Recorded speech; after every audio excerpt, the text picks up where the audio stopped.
le premier acte des obsèques grandioses de la reine Elisabeth II touche à sa fin.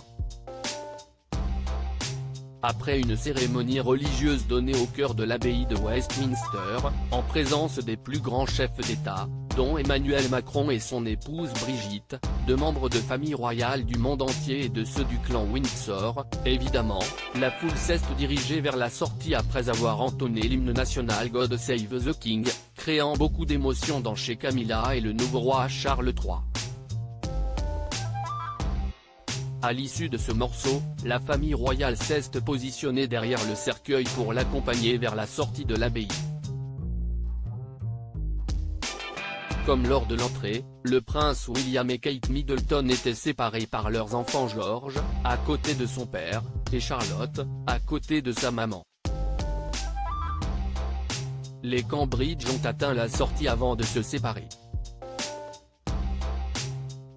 Si le prince William a pris part à la marche accompagnant le cercueil jusqu'à Windsor, sa femme et ses enfants s'y sont rendus en voiture. Mais un détail a échappé aux caméras. Au moment où le cercueil fut de nouveau placé sur l'affût de canon, George et Charlotte ont fait une révérence, sous les yeux attendris de Kate Middleton et de Meghan Markle, présentes à leur côté. Un geste fort, marque du respect qu'il avait pour leur arrière-grand-mère. Nombreuses personnalités étaient venues honorer une dernière fois la souveraine, pour l'accompagner dans son tout dernier voyage vers Windsor, où reposent ses parents, le roi George V et la reine Marie, ainsi que son époux, le prince Philippe, disparu en avril 2021. Et la journée est loin d'être terminée.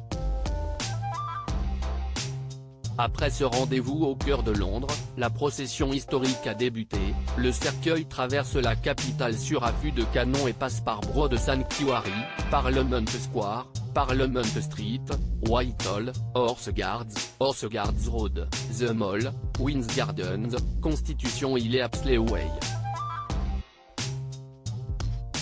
Il achèvera son périple à l'Arc de Triomphe de Wellington, situé à Hyde Park Corner. Un cortège auquel prendra part la famille royale. Le cercueil sera ensuite placé dans un corbillard pour effectuer une nouvelle procession, en voiture donc cette fois-ci, pour rejoindre le château de Windsor à une trentaine de kilomètres. Une nouvelle procession sera organisée dès l'arrivée du cortège. Le roi Charles III, son fils le prince William sans doute et les autres enfants de la défunte reine accompagneront le cercueil dans l'enceinte de la chapelle Saint-Georges où reposent les anciens souverains. Une dernière messe sera donnée sur les coups de 17 h en présence de plusieurs centaines d'invités avant une inhumation dans la plus stricte intimité familiale dans la soirée.